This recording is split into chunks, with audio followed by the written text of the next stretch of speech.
నమస్కారం డిఆర్టీవీ న్యూస్ కి స్వాగతం. హెడ్లైన్ చూద్దాం.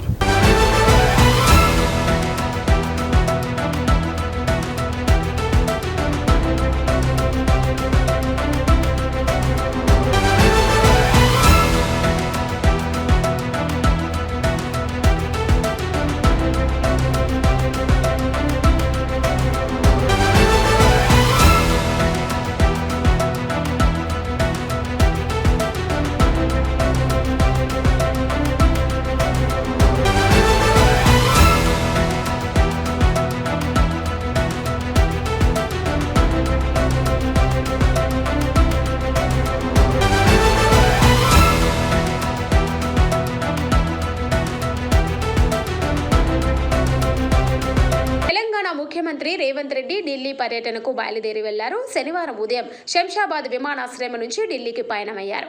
ఢిల్లీకి రావాలని కాంగ్రెస్ కోర్ కమిటీ అధిష్టానం నుంచి ఇప్పటికే ఆదేశాలు వచ్చాయి. ఈ నేపథ్యంలో ఏఐసిసి వ్యవహారాల in charge Meenakshi Natarajan, PCC chief Mahesh Kumar Goud, deputy CM Bhatti Vikramarka, మంత్రి ఉత్తమ్ కుమార్ రెడ్డి ఢిల్లీకి వెళ్తున్నారు.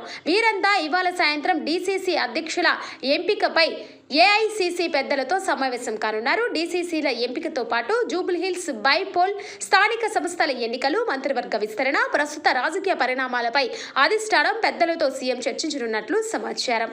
డిసిసిల ఎంపిక విషయంలో ఇప్పటికే రాష్ట్ర వ్యాప్తంగా పర్యటించిన 22 మంది ఏఐసిసి పరిశీలకులు 35 డిసిసి అధ్యక్షుల నియామకానికి 3 పేర్ల చొప్పున జాబితా సిద్ధం చేసి అధిష్టానానికి పంపించారు. ఈ జాబితాపై అధిష్టానం ఇవాళ తుది నిర్ణయం తీసుకోనుంది.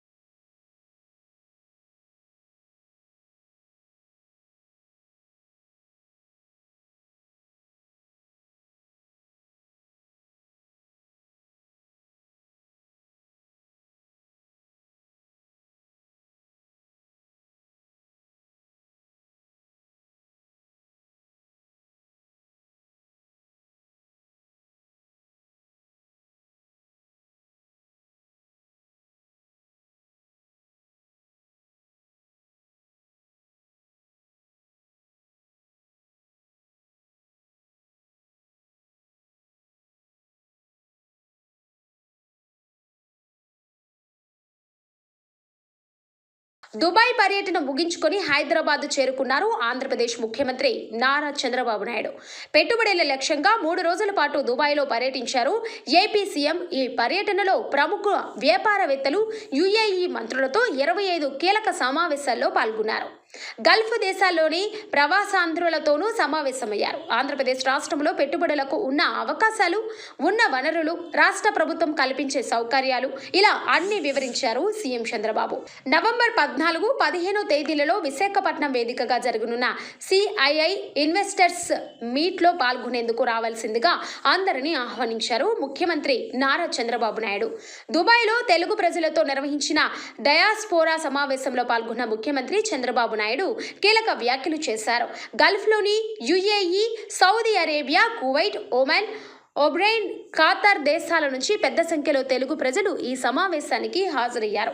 అనంతరం ఈ కార్యక్రమాన్ని ఉద్దేశించి ముఖ్యమంత్రి చంద్రబాబు ప్రసంగించారు. ఈ కార్యక్రమంలో మంత్రులు టీజీ భరత్, బీసీ జనార్దన్ రెడ్డి తదితరులు పాల్గొన్నారు. 30 ఏళ్లుగా దుబాయ్ వస్తున్నా కానీ ఈసారి దుబాయ్లో తెలుగు ప్రజలు చూపిస్తున్న ఉత్సాహం గతంలో ఎప్పుడూ చూడలేదన్నారు. మొన్న ఎన్నికల్లో కూటమి గెలవాలని సొంత డబ్బులతో రాష్ట్రానికి వచ్చి ఓట్లు వేసి కూటమికి ఘన విజయం అందించారు. మీరు మా పైన చూపిన నమ్మకాన్ని జీవితంలో మర్చిపోలేను అన్నారు చంద్రబాబు.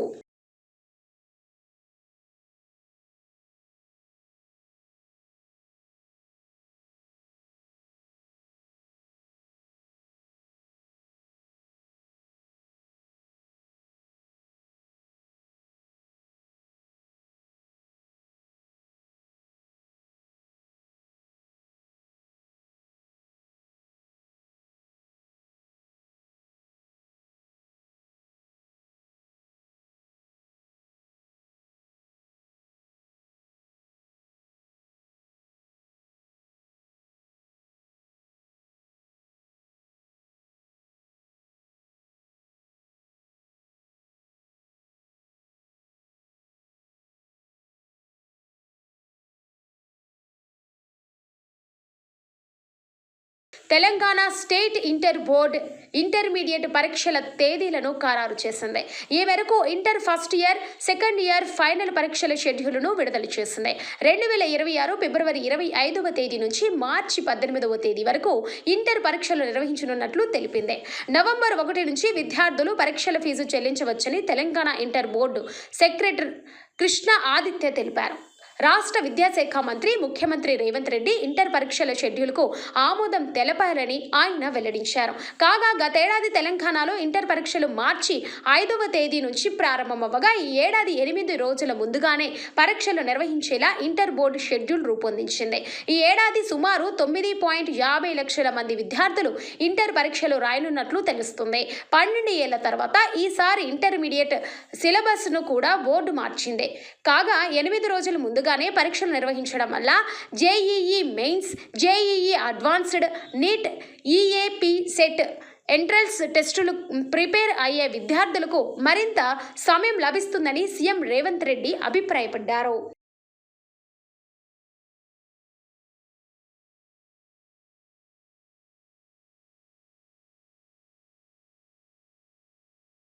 ఆంధ్రప్రదేశ్కి మరో తుఫాను ముప్పు పొంచి ఉంది. ఆగ్నేయ బంగాళాఖాతంలో కేంద్రీకృతమైంది తీవ్ర అల్పపీడనం. ఇది పశ్చిమ వాయువ్య దిశగా కదులుతూ నేడు వాయుగుండంగా రూపాంతరం చెందుతుందని, రేపు తీరం వాయుగుండంగా బలపడుతుందని అంచనా వేస్తున్నారు. ఎల్లుండికి నైరుతి ఆనుకొని ఉన్న పశ్చిమ మధ్య బంగాళాఖాతంలో తుఫాన్గా మారే అవకాశం ఉంది. దీని ప్రభావంతో ఇవాళ కోనసీమ, కృష్ణా, బాపట్ల జిల్లాల్లో అక్కడక్కడ మోస్తరు నుంచి భారీ వర్షాలు కురుస్తాయని, ప్రకాశం, నెల్లూరు, తిరుపతి జిల్లాలలో అక్కడక్కడ మోస్తరు నుంచి భారీ వర్షాలు పడతాయని, మిగతా జిల్లాలో కొన్ని చోట్ల తేలికపాటి నుంచి మోస్తరు వర్షాలు కురుస్తాయని వాతావరణ శాఖ అంచనా వేస్తుంది. అయితే ఏపీకి తుఫాను ముప్పు పొంచి ఉందని ఐఎండీ పేర్కొంది. బంగాళాఖాతంలో కేంద్రీకృతమైన తీవ్ర అల్పపీడనం పశ్చిమ వాయువ్య దిశగా నెమ్మదిగా కదులుతుంది. ఇవాళ వాయుగుండంగా, రేపు తీవ్ర వాయుగుండంగా రూపాంతరం చెందే అవకాశం ఉందని పేర్కొంది. ఇది తుఫాన్గా మారితే మెనదాగా నామకరణం చేయనుందని ఐఎండీ దీని ప్రభావంతో 5 రోజుల పాటు రాష్ట్రంలోని వివిధ ప్రాంతాల్లో విస్తారంగా వర్షాలు కురిసే అవకాశం ఉందని అమరావతి వాతావరణ కేంద్రం పేర్కొంది.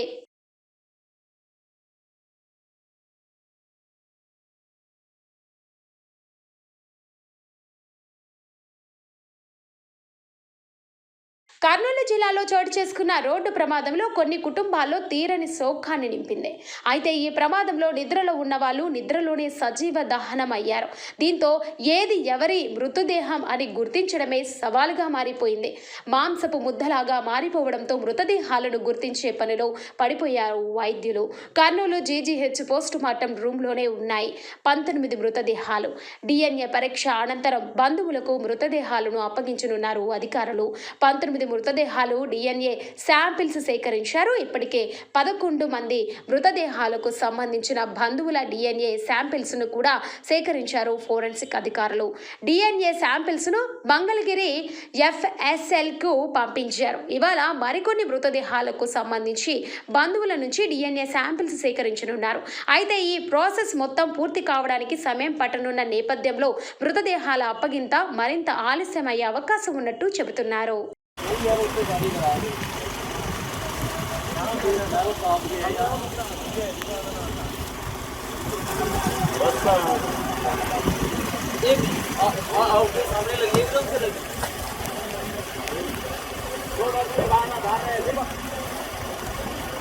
गाड़ी का सिस्टम क्या है ना, ये गाड़ी एकदम कुछ प्रॉब्लम आ जाए इसके जो नहीं पूछते हैं कोई तो प्रॉब्लम है स्लीपर का।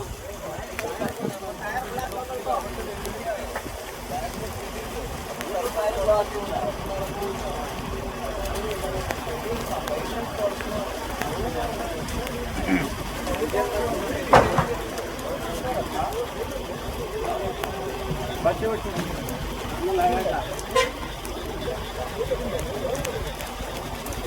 చాలా ఉన్నారు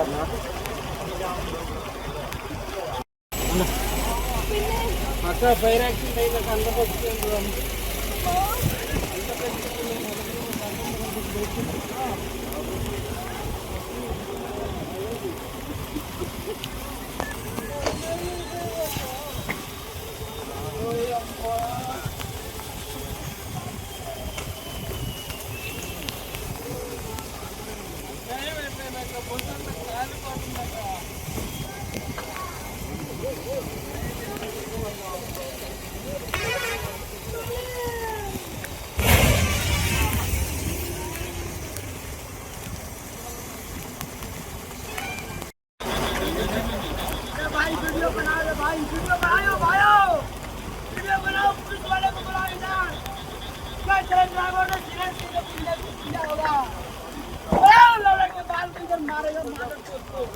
सरिया निकालो साल इसको मत पीछेगा पक्का सरिया निकालिए हम लोग का ये जान लेने वाला तो ये जान ले लो इसको पता था कि नहीं आप लेने वाला गाड़ी नहीं निकालेगा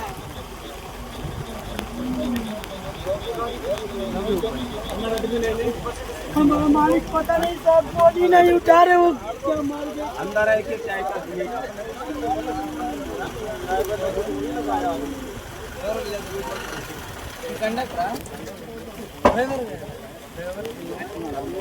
वो एसी गाड़ी है ना हाँ उसके साथ तो ये होगा अभी इंजन हीट हो गया होगा इसके लिए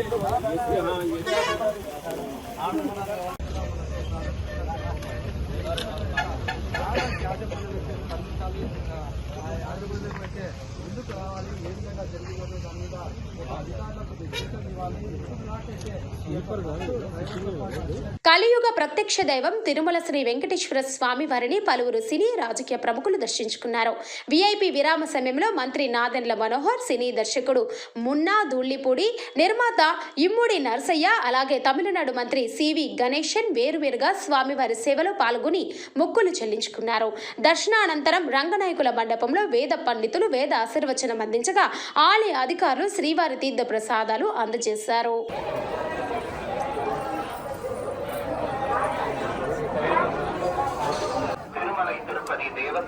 సార్ స్లోగా సార్ జాగ్రత్త స్లోగా రండి సార్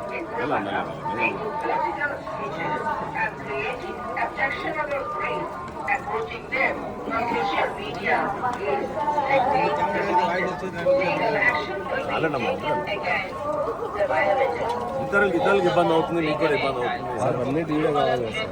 ఏం కాదమ్మా,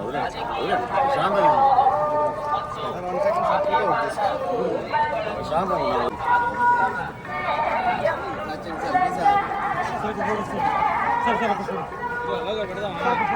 అలా మాట్లాడే క్లారిటీ చెప్పాలి.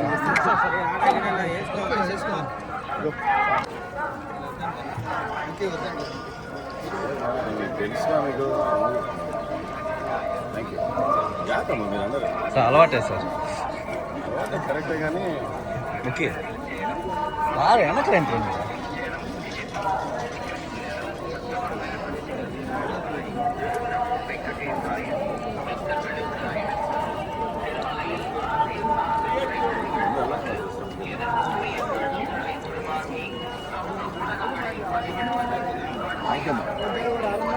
థ్యాంక్స్ మీ అందరూ.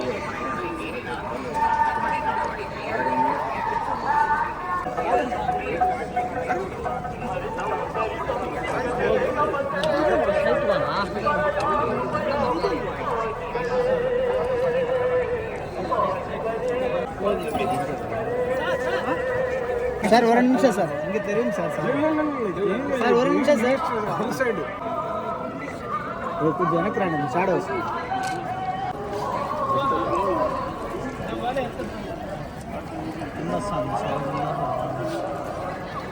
అయ్యో పాలి మర కరెస్పాండెంట్ సార్ 2 నిమిషం విజువల్ గా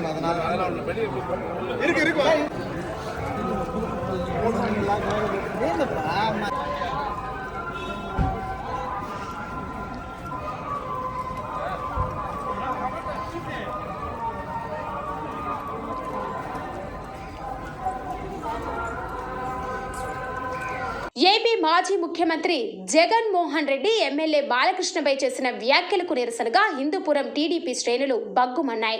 అంబేద్కర్ సర్కిల్ వద్ద చేరుకున్న టీడీపీ నాయకులు సైకో జగన్ అంటూ పెద్ద ఎత్తున నినాదాలు చేశారు. ఆందోళనకారులు జగన్ దిష్టిబొమ్మను దహనం చేసేందుకు ప్రయత్నించగా పోలీసులు వారిని అడ్డుకున్నారు. ఈ క్రమంలో పోలీసులకు నిరసనకారులకు మధ్య తోపులాట చోటు చేసుకుంది. టీడీపీ నాయకులు జగన్ ఫ్లెక్సీలను చించివేసి తమ నిరసనను వ్యక్తం చేశారు. ఈ సందర్భంగా టీడీపీ నేతలు మాట్లాడుతూ, మీ పార్టీలో ఎంతమంది ఎమ్మెల్యేలు మద్యం తాగడం లేదు, బాలకృష్ణ మద్యం తాగడని ఎలా అన్నావో అదే మద్యం కుంభకోణంలో జగన్ జైలుకు వెళ్లేందుకు సిద్ధంగా ఉండాలి అంటూ తీవ్ర స్థాయిలో విమర్శించారు. ఎమ్మెల్యే బాలకృష్ణపై చేసిన వ్యాఖ్యలను వెనక్కి తీసుకొని తక్షణమే క్షమాపణ చెప్పాలని టీడీపీ నాయకులు డిమాండ్ చేశారు.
మాజీ ముఖ్యమంత్రి సైకో జగన్ ఈ రోజున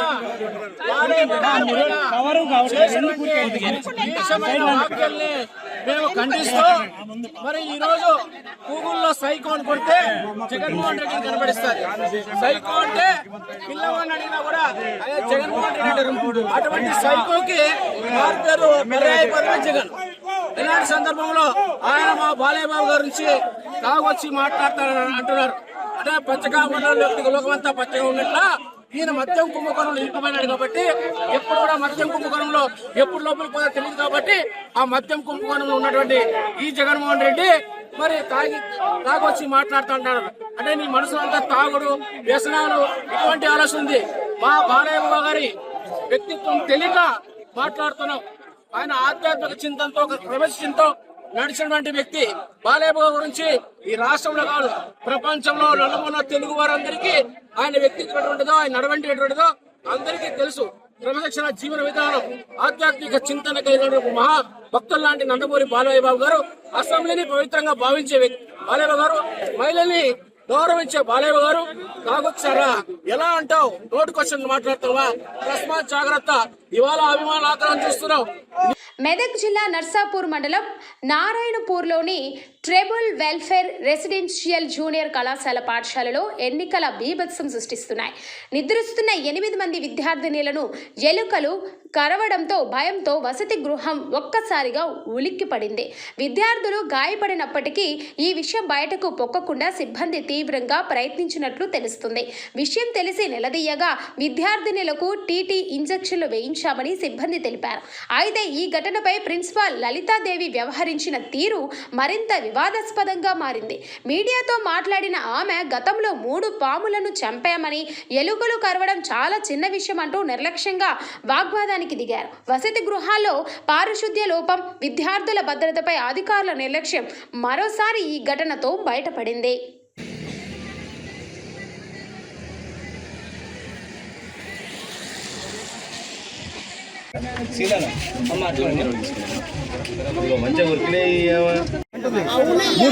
ఎలకలు కాదు నిన్న పావులే 3 చంపాము. దానికి ఎవడేం చేయాలి?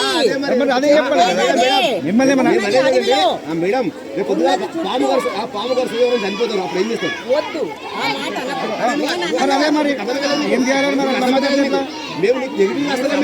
ఆ మాట ఎవరైతే చెప్పరా వేరే వాళ్ళకి చెప్పరా?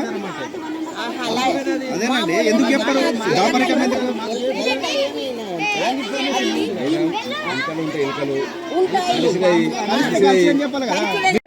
వాళ్ళతోనైనా మనం ఉండదు మేడం. అదే నేను చెప్పేది అదే. మాకున్న నిజమే సార్ జరిగింది. మేము కూడా అవస్థ. ఇప్పుడు కోతులు ఉన్నాయి.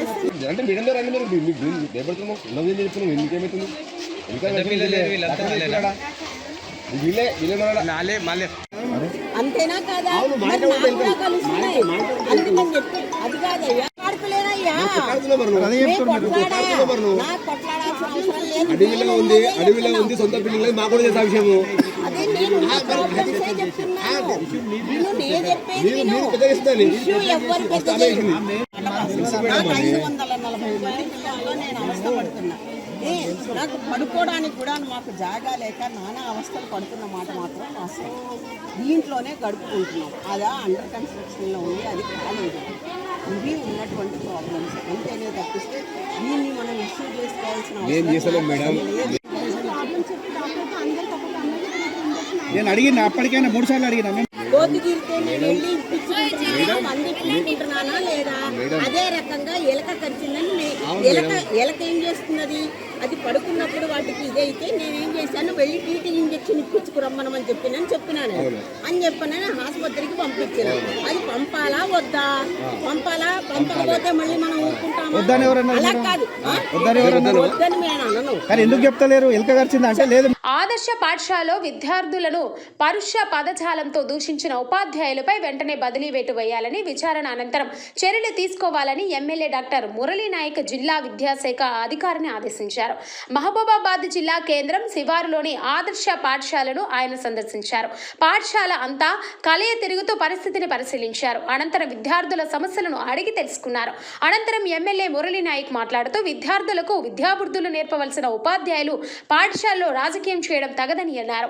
వివాదాస్పదంగా మారిన టీచర్స్ ను వెంటనే మారుమూల ప్రాంతాలకు బదిలీ చేయాలని అన్నారు. పై పూర్తి స్థాయిలో విచారణ అనంతరం చర్యలు తీసుకోవాలని జిల్లా విద్యాశాఖ అధికారిని ఆదేశించారు. ఇలాంటి ఘటనలు పునరావృతమైతే కఠిన చర్యలు తీసుకుంటామని హెచ్చరించారు.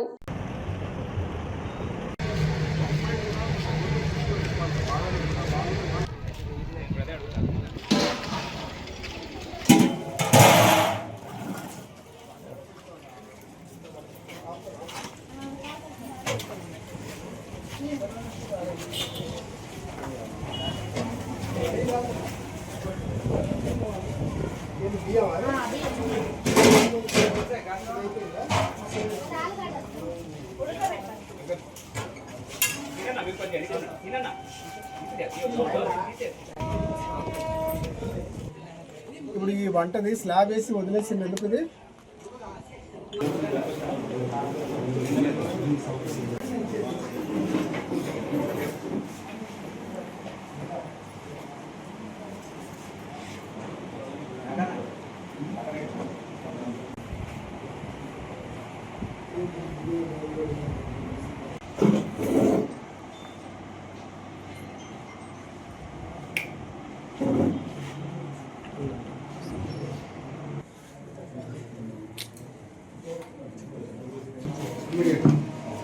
Immediate effect. ఎవరైతే ఇష్యూ చేస్తున్నారో, ఎవరైతే ఇష్యూ చేపిస్తున్నారో ఇద్దరిని బయటకు పంపించారు. ఎక్కడ మారుమూల గంగారం లాంటి ప్లేస్కి బస్సు సౌకర్యం లేని ప్లేస్ పంపించిన వారికి కలెక్టర్ గారితో మాట్లాడి ఇవాళ సాయంత్రం కల్లా మనం ఇక్కడ ఉండేది పిల్లల భవిష్యత్తు చూడడానికి, మన పిల్లలు మన సొంత ఇంటి పిల్లలాగా చూసుకోవాలి. మనం అలాంటిది కావాలని వాళ్ళ పోస్ట్ ఒకరి మీద ఒక అలిగేషన్ వేసుకొని దాదాపు 1 month నుంచి స్కూల్ సరిగ్గా పనిచేయట్లా. టీచర్స్ మధ్యలో గొడవ అంత నాట్యం చేస్తున్నారు. మీరు కలెక్టర్ గారితో డిస్కస్ చేసి నా స్టాండింగ్ ఆర్డర్ అనుకోండి, కలెక్టర్ గారితో డిస్కస్ చేసి ఎవరైతే ఇద్దరు కొట్లాడ పెట్టుకునే టీచర్స్ వాళ్ళకి ఫస్ట్ అండ్ ఫార్మోస్ట్లీ వాళ్ళిద్దరిని ఎటువంటి ప్లేస్లో అంటే ఒక 5 కిలోమీటర్ల నుంచి బస్ ఎక్కేటట్టు ప్రొవిజన్ పెట్టండి. దీని మీద ఎంక్వైరీ చేసి పనిష్మెంట్ తర్వాత ఫస్ట్ అయితే వాళ్ళిద్దరిని ఇక్కడి నుంచి ట్రాన్స్ఫర్. ఈ దెబ్బతోటి ఇక్కడ మొత్తం సెపరేట్ కావాలా. మళ్ళీ నేను మండే వస్తాను ఇక్కడికి. మండే కల్లా 2 టీచర్స్ ఇక్కడ ఉండదు. మీరు ఎంక్వైరీ చేయండి. ఎంక్వైరీ చేసి ఇద్దరిని రిమోటెస్ట్ విలేజెస్ పంపించేసి మిగతా టీచర్స్ భయం ఉండాలి. మనం జీతం తీసుకుంటున్నాం, మీరు కష్టపడి ఈ స్థాయికి వచ్చింది, ఉద్యోగాలు చేస్తూ ఉన్నారు. కాంపిటీషన్లో వచ్చింది. మన ప్రభుత్వం ఉద్యోగస్తులు ఫస్ట్ ప్రయారిటీ ఇచ్చి మొదటి తారీఖు 2వ తారీఖులో జీతాలు ఇస్తుంది. అంత కష్టపడి పని చేస్తున్నట్టు మన ప్రభుత్వానికి చెడ్డ పేరు తీసుకురావాలని ఎంత వైరల్ అయితే